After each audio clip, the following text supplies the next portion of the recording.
করেছেন মমতা বন্দ্যোপাধ্যায়। বিজেপি এবং কমিশনের বিরুদ্ধে তৃণমূলের লড়াই।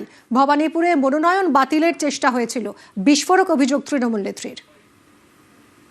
আমাদের তো লড়াই করতে হচ্ছে বিজেপির সাথে নয়, বিজেপি ফিনিশ ওয়াশিং মেশিনের সাথে।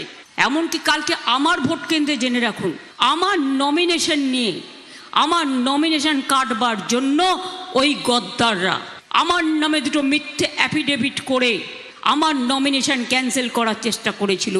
পারেনি লাস্ট অবধি, কিন্তু মনে রাখবেন করেছিল, অনেক অসম্মান করেছিল যাতে আমি না দাঁড়াতে পারি। তাহলে বুঝতে পারছেন আমার ওপর যদি এই অত্যাচার হয় তাহলে আপনাদের ওপর কত অত্যাচার করতে পারে ওরা। গত বুধবার মনোনয়ন জমা দিয়েছিলেন ভবানীপুরে তৃণমূল প্রার্থী মমতা বন্দ্যোপাধ্যায়। মনোনয়ন জমার দিন নিজেই সতর্ক ছিলেন তৃণমূল নেত্রী, পরে যাতে কোনো অসুবিধা না হয় তাই ভোট কর্মীদের মনোনয়ন ভালো করে খতিয়ে দেখার আবেদন জানিয়েছিলেন মমতা বন্দ্যোপাধ্যায়। আমার ধর্ম, কর্ম, বর্ণ, আন্দোলন সবকিছু ভবানীপুরকে ঘিরে, সরকার আমরাই করব।